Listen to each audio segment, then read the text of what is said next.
Good morning, students. Good morning to all. On last day, we have studied about the balance of payment disequilibrium and the types of balance of payment disequilibrium. And at last, we have studied the causes for balance of payment disequilibrium. So today also, just we will remind what we have studied on last day, and we will go to the new concepts. Yesterday, we have studied the causes for balance of payment disequilibrium. So just we will remind, so what are the causes are there for arising the balance of payment disequilibrium. So first one of the causes is cyclical fluctuations. The cyclical disequilibrium in different countries is caused by their cyclical fluctuations, their basis and magnitude. So all the nations will have and will face the trade cycles, basis of trade cycles. So we have studied already the different type of the basis of trade cycles are there. So the depressions and recovery and boom and depressions. So when the two countries are being in the different type of the basis of trade cycles, and in different countries also will have the different magnitude in the trade cycles. Suppose when India are being in the boom depressions, it will never earning more income than other countries, and some other countries also can able to earning more income when they are being in the boom situations. So not only that, now which one countries are being in boom situations and the another one of the trade countries are being in the depressions base, so it will never come to the equilibrium of balance of payment. So these cyclical fluctuations always will be the reasons of the balance of payment disequilibrium. The world trade shrinks during depressions while trade flourishes during prosperities. So throughout the world, all the nations are being as a same basis. So the different nations will be in the different bases. So it will also one of the reasons for the balance of payment disequilibrium. Next is structural changes. The structural disequilibrium is caused by the structural changes brought by huge development and investment programs in the developing economies. So normally the developing economies always spend more income to develop their structural arrangement. So such economies may have high propensity to import for want of capital for rapid industrializations, while export may not be boosted up the extent.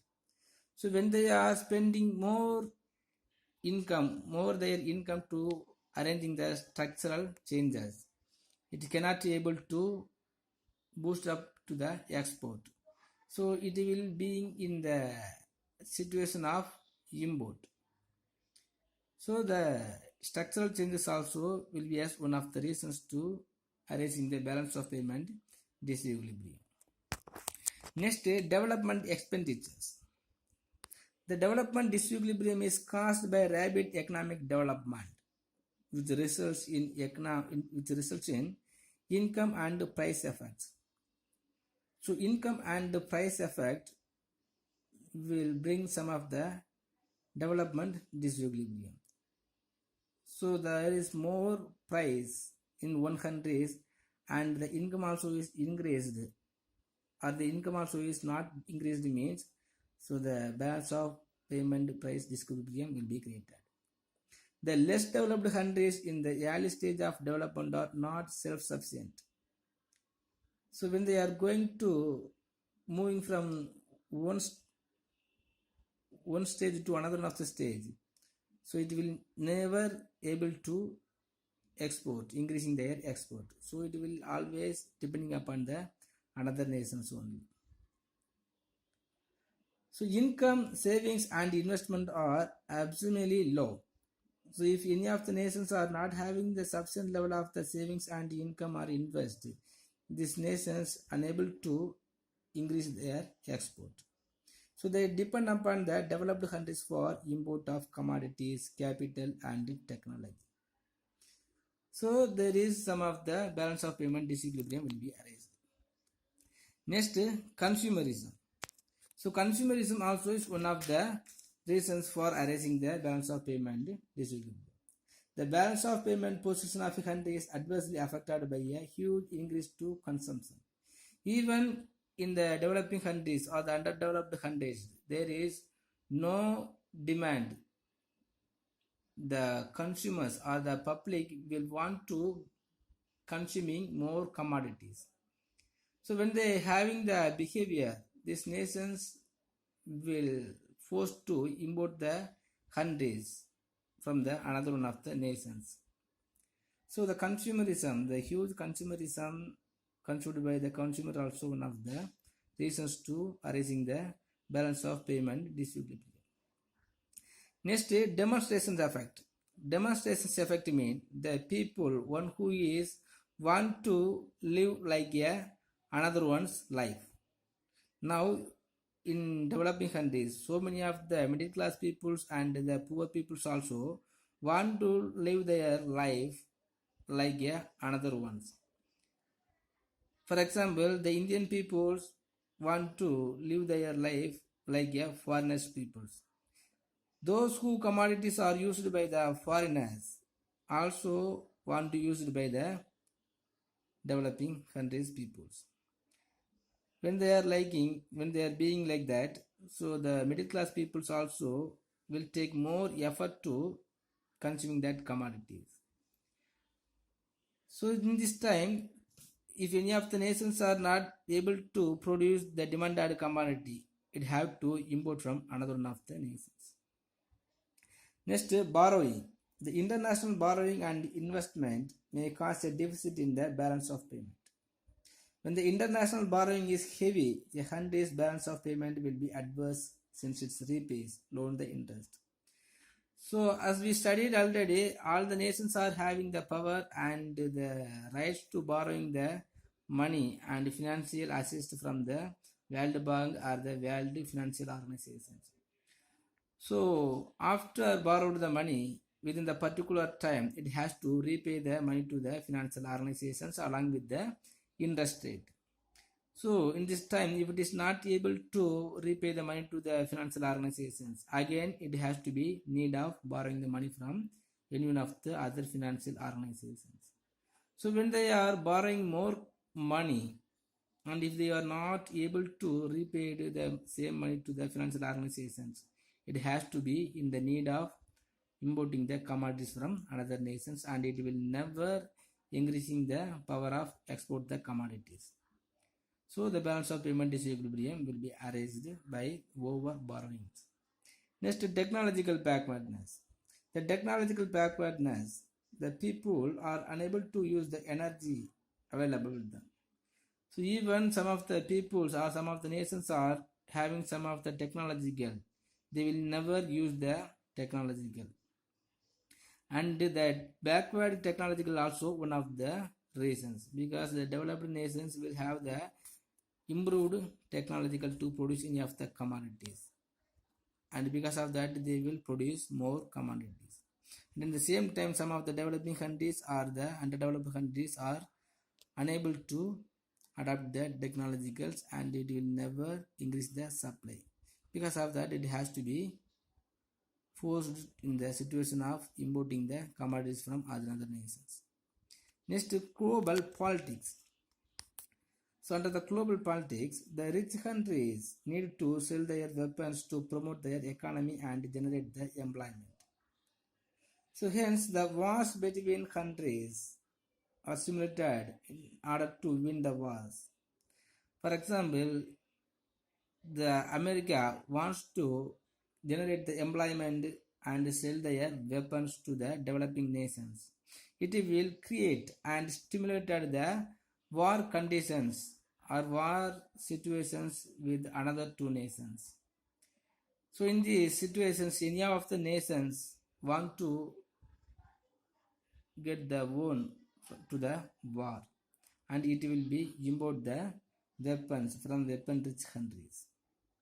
So using their earnings and creating trade deficit. So because of that also, the balance of payment disequilibrium will be arise. So the 10 causes are there. So yesterday also I gave the same study portions. I believe you all studied.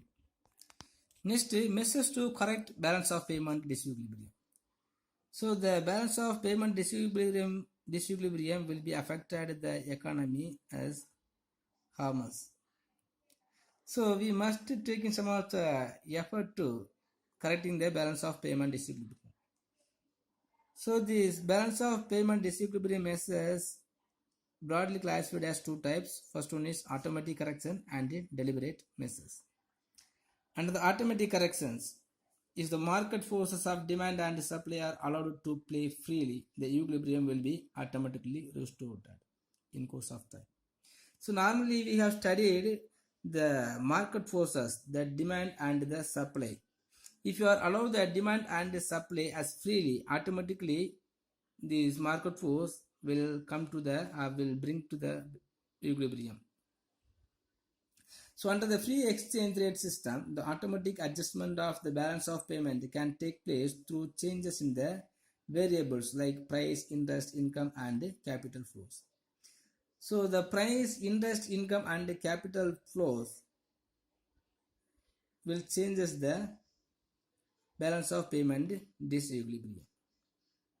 So under the automatic corrections, what are the measures are taken by the government mean? First one is price adjustment. As a result of foreign exchange outflow from a deficit country to a surplus country, there will be a fall in the money supply in the deficit country and increase in the money supply in the surplus countries. So when we are decreasing the price of a commodities in the deficit countries, balance of payment deficit countries are decreasing the price for their commodities, the another countries will come to our nations to export. Normally, if the price for commodity is very low, the demand will be increased, right? So like that, for example, in developing countries, in our price for the commodities in our countries is very low. Other countries also will want to export from our nations. So the price adjustment also will be one of the measures to correct the balance of payment disequilibrium. Next, interest rate adjustment. The contraction or expansion of money supply resulting from the balance of payment deficit or surplus leads to a rise or fall in the interest rate. A rise in interest rate in the deficit country will encourage investors to withdraw their funds from abroad and invest their home countries. So normally, if the interest rate is increased by the bank, so the public will going to get the interest to deposit the bank. Like that, if the interest rates are increased in the deficit balance of payment countries, the other countries want to make the direct investment on our countries. So on the basis of rate of interest only, the foreign capitals or the foreign funds and the foreign direct investment will come into our nations. So because of that also the balance of payment will come to correct. Next, income adjustment. So a nation with the payment surplus will experience rising income which will increase imports and thereafter equilibrium is restored in balance of payment. So income of our nations are going to decrease. Our public also will reduce the purchasing power and the desire to getting the consumerism. The consumerism also will going to reduce and the purchasing power also will be reduced. So the demand for that commodities will be reduced. So if there is no demand for the domestic market, so we will relieve from the import from another nations. So in these situations, we can focus to increasing the export to the another one of the nations. Then automatically the balance of payment disequilibrium will be eliminated. Next, capital flows. The changes in the interest rate consequent to the balance of payment disequilibrium will encourage capital flows from the surplus nation to deficit nation, helping restoration of balance of payment equilibrium.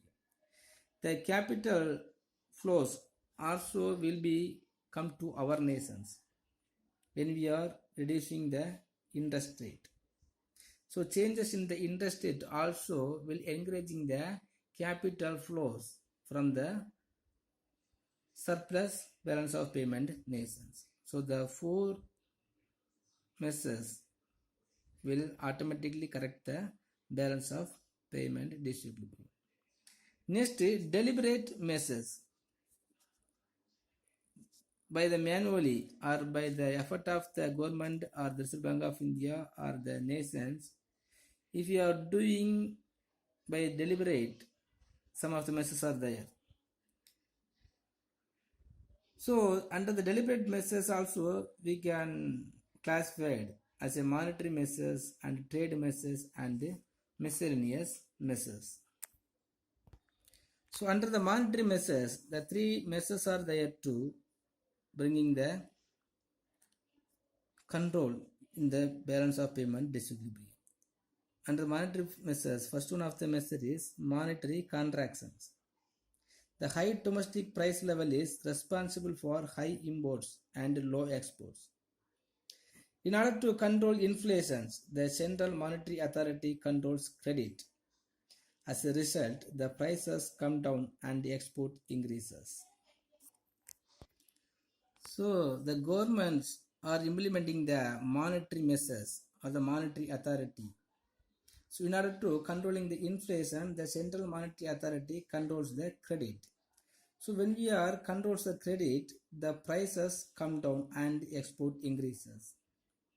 So when we are bringing the credit as a control, the circulation of money will be less in our nations. So automatically the prices also will come down and export increases.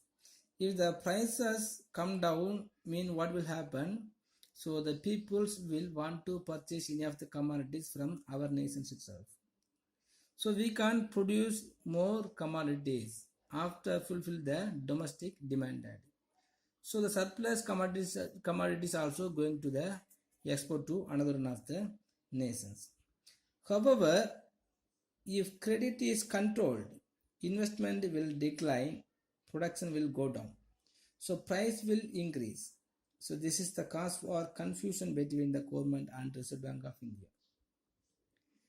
So when we are bringing the monetary measures, so the credit will come to the control, but in the same time, investment also will be less.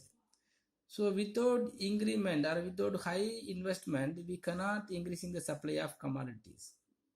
So first is the two types of the problem is there. When we are bringing the credit as the control, the circulation of money will come down and the poor peoples and the people also will less the purchasing power, and otherwise they will consuming any of the commodities in this domestic market.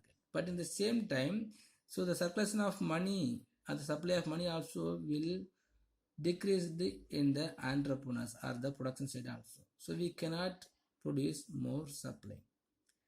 So if you want to bring the credit under the control, we have to taking the monetary measures. But this is also affect the investment level. So the government will confuse to bring the monetary measures. Next, devaluations. So devaluations means deliberately reduction of the official rate at which domestic currency is exchanged for another currencies. In other words, the devaluation refers to a reduction in the external value of the currency in the terms of other currencies. For instance, instead of 70 rupees per American dollar, making 80 rupees per American dollars. So normally the value of money, so normally for example, the value of money is 80 rupees. 80 rupees is equal to 1 American dollar means. So the Indian government deliberately will reduce the value of money from 80 rupees to 70 rupees. Now, if the American want to purchasing if the Indian peoples want to purchasing the $1, so we have to pay the 80 rupees. So first the 1 rupee is equal to 80 rupees. 1 rupees is equal to 70 rupees means after devaluation of the money, now $1 is equal to the 80 rupees. So in order to increasing the export, so all the nations will come to our nations. A country with fundamental disequilibrium in the balance of payments may devalue its currency in order to stimulate its export and discourage imports to correct the disequilibrium. The devaluation makes exports cheaper and import dearer. That means making Indian goods cheaper for foreigners and foreign goods costlier for Indians. So if we devalue the money, the foreigners can easily purchasing the Indian commodities because the price for that Indian commodities may be very low when we are compared to the exchange rate. So at the same time, the Indian people will never want to purchasing the foreigners good because the price for that foreigners good is may very high. So the devaluation also one of the measures to correcting the balance of payment rate. Next, exchange control. The exchange control means the state intervention in the forex market. It is a popular method employed to influence the balance of payment position of a country. Under exchange control, the government or central bank assumes complete control over the foreign exchange resource and earnings of the countries. So the Reserve Bank of India only will have the power to control the exchange rate. Now, by taking any of the measures, the Reserve Bank of India adopt the good exchange rate, or there is more barriers to exchanging the rate, we can bring the and we can correct the balance of payment disequilibrium. Next, trade measures.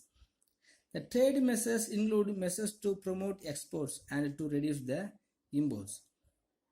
So under the trade measures, the two types of measures are there. One is the export promotion, next import control. The export may be encouraged by reducing or abolishing export duties. So when we are reducing the export, for the purpose of promote the export, we have to reducing or abolishing the export duties. The export may be encouraged by the reducing or abolishing the export duties. So the government can reduce or abolishing the export duties. Next, providing the export subsidy. So those who all entrepreneurs, those who all involved in this international trade and export, so the government must be providing some of the export subsidy. So all the people will come into the export trade. Next, encouraging export production by giving monetary or physical institutional incentives. So when we are giving some of the incentives to the promotional entrepreneurs or the export entrepreneurs, he will get more interest to increasing the export. Next, import control. When we are control the import, whatever we can do. So imports may be controlled by imposing or enhancing import duties. Suppose if the governments are increased the import duties, the importer will reduce the amount of import. Next, restricting imports through import quotas. So the import quotas also is there. Some of the amount will be reduced by the government. Suppose if any of the importers are importing 10 tons of commodity from another nation, means the amount will be reduced by the government from 10 ton units to 5 ton units. Next, licensing and even prohibiting of import. For involving the import trade, some of the licenses are there. So the license also have to provide by the government. Suppose the government stopped to providing the license to started the import trade. So the import will come to the control. Next, some of the other measures also is there. By stopped or induced the other measures also, we can bring the balance of payment disequilibrium. First one is foreign loans. So if the governments are not ready or not get the interest to from the foreign financial organizations, or if they are not having the interest to borrowing the money from the foreign financial institutions, so the import will come to the control. Next, encouraging foreign investment. So many of the foreign directors will come to our nations to make the investment. Suppose if the governments are encouraging the foreign investment, that is the foreigners, so they will come to our nations and we will get the good investment. Next, development of tourism. Development of tourism means, so we have to attract the foreign tourists. So if we have the best and the effective tourism situations and the tourism place, only the foreigners will come to our nations. So because of that nations also, we will get good foreign exchange. Next, import substitutions. So when we are providing some of the substitutions for the import goods, we have to produce some of the goods in our nation also. So the import also will get reduced. Okay students, if you have any doubt, please ask me. This miscellaneous messes also 4 or 5 messes are there. Just to take the automatic corrections and the correction of balance of payment disequilibrium as your study portions. Okay, thank you.